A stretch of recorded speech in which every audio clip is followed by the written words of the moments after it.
After Clint Eastwood's longtime girlfriend died at the age of 61, a representative from the Monterey County Health Department confirms to the Post that Christina died of a heart attack. At 94 years old, Clint Eastwood did something no one thought possible.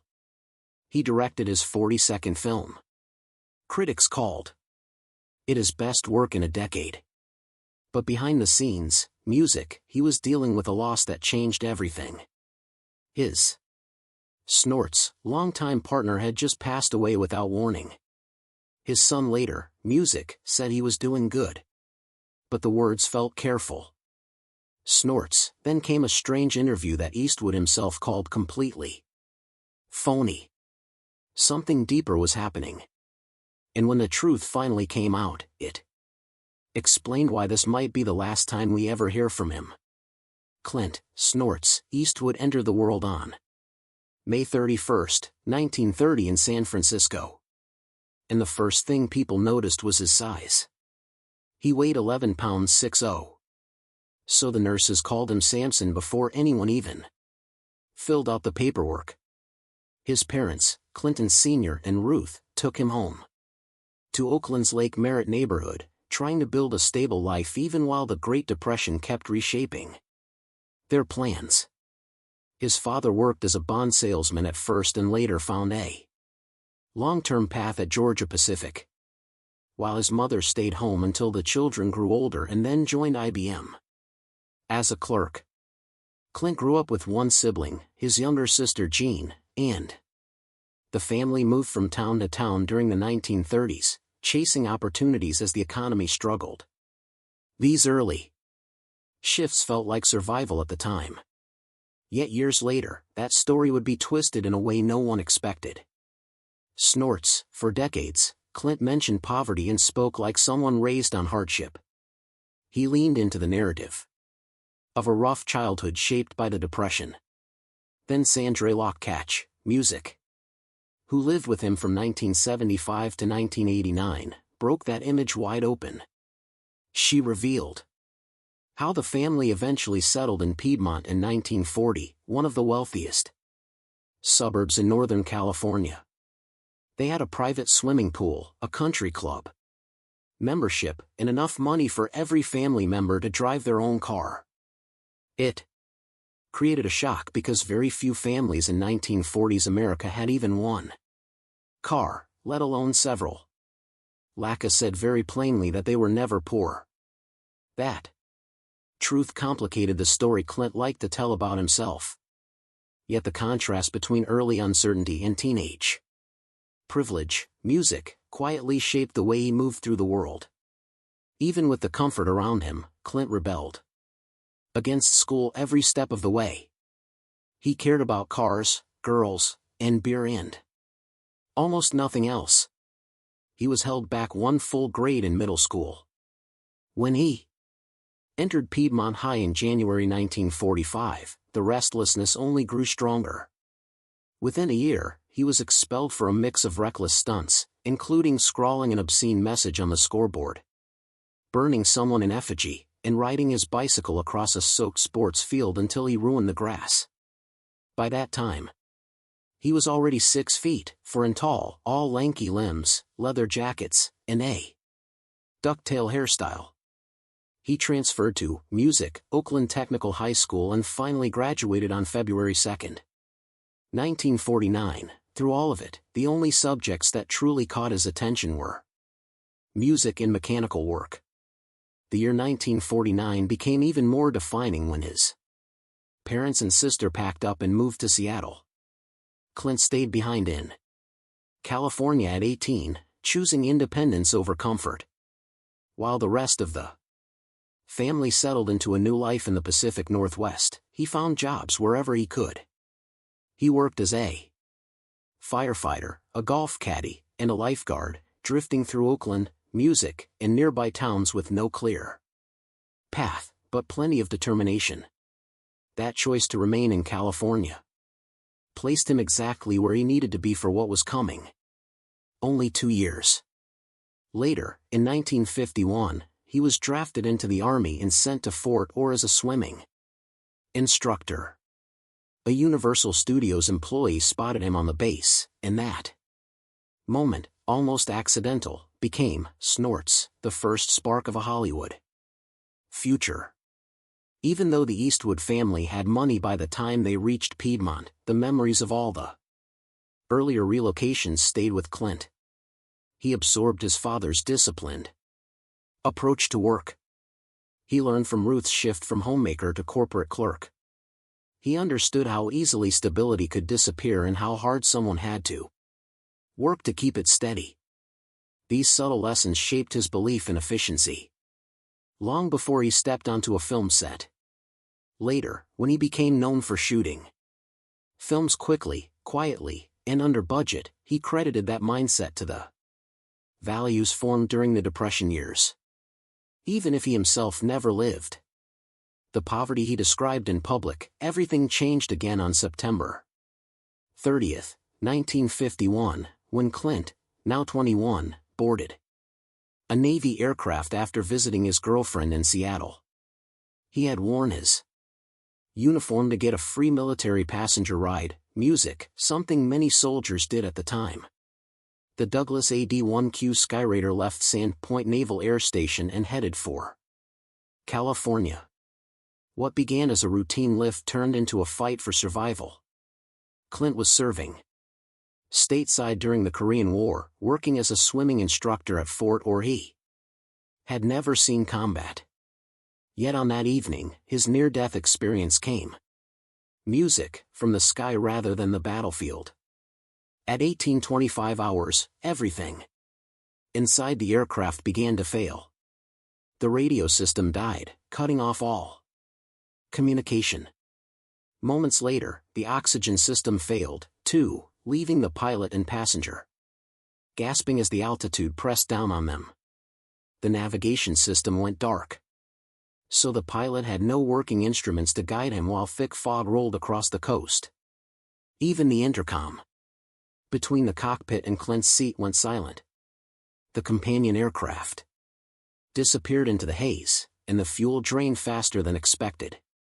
By the time the Skyraider reached the waters off Point Reyes, the tanks were empty, leaving the pilot no choice but to ditch the plane into the cold Pacific about 2 miles offshore.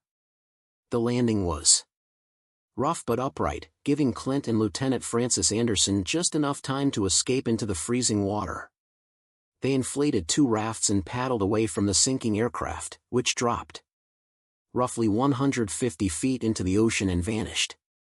Strong currents pulled the men apart until Clint was alone, fighting his way toward a faint lighthouse light on the distant shore. He swam and rode through icy water for nearly an hour.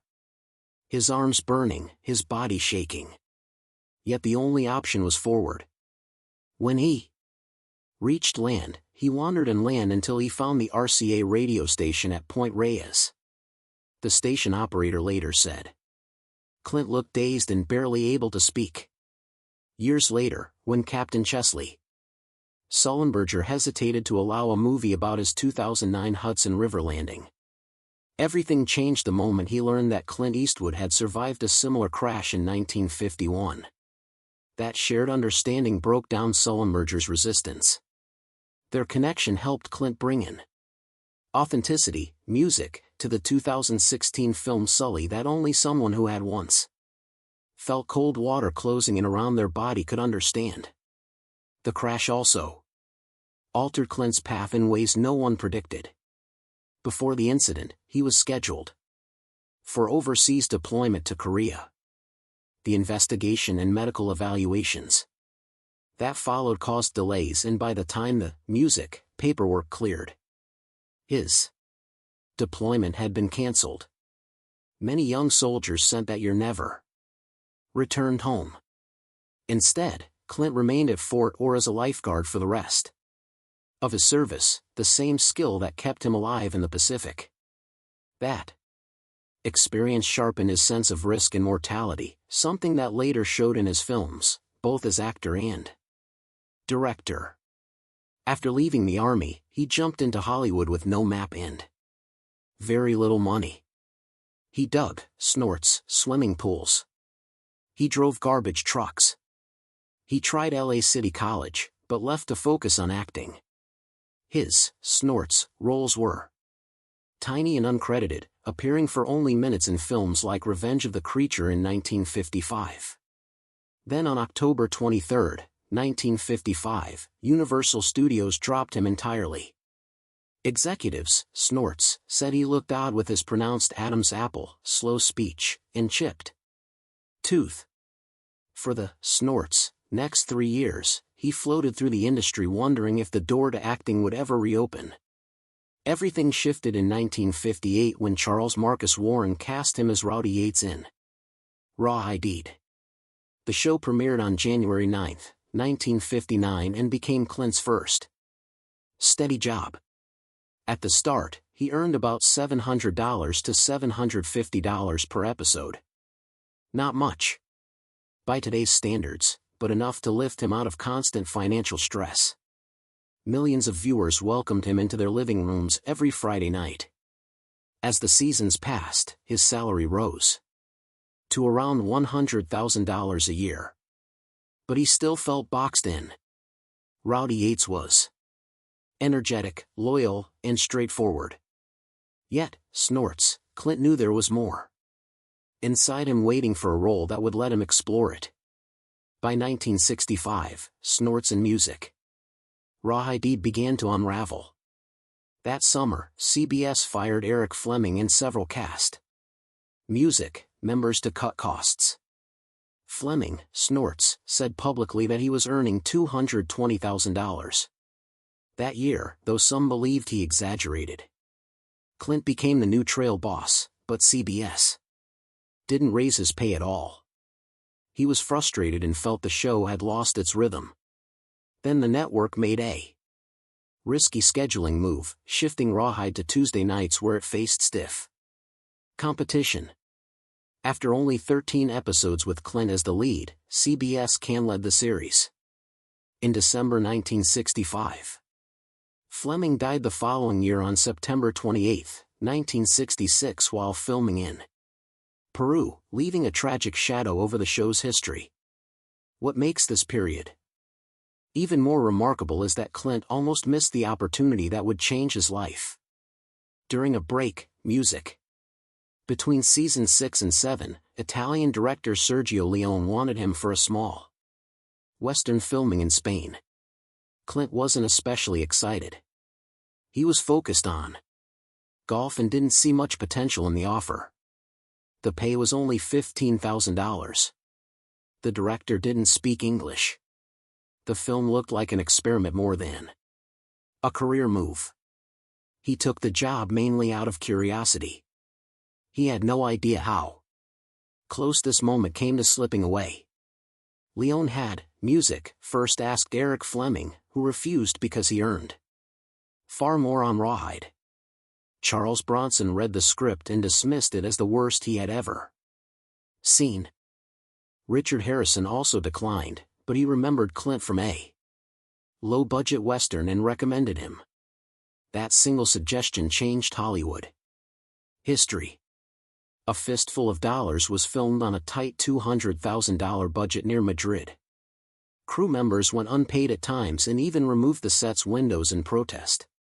The film released on September 12, 1964 in Italy and blew past every expectation, earning $19.9 million worldwide. No one told Clint any of this until weeks later. He didn't realize that a movie he approached casually had just reshaped his career. Success, music, grew fast. The second film, for a few dollars more, cost $600,000 to make and earned $15 million. Clint's salary rose to $50,000. When Leon prepared the final film, The Good, the Bad, and the Ugly, Clint hesitated again. The director nearly replaced him with Bronson, music, but Clint returned after being offered $250,000 plus 10% of the Western box office, music, profits. That film earned $38.90 million worldwide. And by the end of Music, the trilogy, he had transformed into a global star. Clint liked to reflect, Music, on how easily he could have missed all of it. If he had chosen golf over that trip to Spain, he might have remained a TV side character, earning $700 an episode. Snorts. Instead, the man with no name introduced him to audiences in a way Raw Hadid never could. Snorts, his silence, his stillness, and the sharp look in his eyes became his trademarks. A style that influenced decades of cinema. By 1968, the numbers said everything. He made Music, $400,000 plus 25% of net profits for Hongam High, $750,000. For Where Eagles Dare, and $1 million for Coogan's Bluff. In just 4 years, he went from $15,000 to more than $1 million per film. One of the most dramatic salary jumps Hollywood has ever seen. Dirty Harry arrived in theaters on December 23, 1971, and the timing alone made people uneasy. Northern California was still living under the shadow of the Zodiac Killer, or real murderer who had shot, stabbed, and terrified Music, the region between 1968 and 1969. At least 5 people were confirmed dead, with the last known killing happening on October 11, 1969, when cab driver Paul Music Stein was shot in San Francisco. The Zodiac had flooded newspapers with taunting letters bragging about killing 37 people, even though police could only confirm 5. By late 1971, investigators had nothing. No arrest. Music, no suspect, no name. Then suddenly, audiences were sitting in dark theaters watching a fictional cop hunt down Scorpio, a killer clearly modeled after Zodiac, complete with random violence and mocking messages to the press. The chill came from knowing that on screen, justice was swift. Snorts. While in real life, the city had been left helpless just 2 years earlier. That discomfort spilled straight into the streets. When the 1971 Academy Awards rolled around, protesters, Snorts, gathered outside holding signs that read, "Dirty Harry is a rotten pig." The country was already raw. The Kent State shootings were only a year old. Vietnam was tearing the nation apart, and trust in law enforcement was collapsing as stories of entrapment, abuse, and corruption filled the news. Clint Eastwood was openly hissed at during appearances in the Bay Area, especially by feminist groups. Critics said the film glorified police brutality at the worst possible moment. The anger was not only about one movie. It was tied to the still-burning debate over the 1966 Miranda v. Arizona decision, which required police to inform suspects of their rights. Conservatives believed it protected criminals. Civil rights groups feared unchecked power. Dirty Harry landed directly in the middle of that collision. The word fascist followed the film almost immediately. Much of it centered, Music, on the scene at Khazar Stadium where Harry shoots Scorpio in the leg and grinds, Music, his foot into the wound to force information about a kidnapped girl. Eastwood never, Music, denied that the film violated Miranda rules. Harry searches without a warrant. He tortures without reading, Music, writes. Yet, the story does not let him win. When the district attorney explains, Music, that Scorpio must be released because the evidence was illegally obtained, Harry fires back with a simple question about the girl's rights. The answer cuts hard. The district attorney says his office speaks for her. If Harry would let them. In the end, the system rejects Harry completely. The killer walks. Harry throws away his badge. The film closes not with triumph, but with disgust toward both chaos and the law itself. That question about who speaks for victims hit a nerve because in 1971, the answer was uncomfortable. Victims Rights groups barely existed. The National Organization for Victim Assistance would not be founded until 1975. The first rape crisis center in the United States opened the same year. Dirty Harry premiered. Miranda vs. Arizona was still fresh, decided by a narrow 5-4 vote in 1966, and Congress had already tried and failed to weaken it with a 1968 law. Let us know in the comments. And don't forget to like, share, and subscribe for more updates just like this.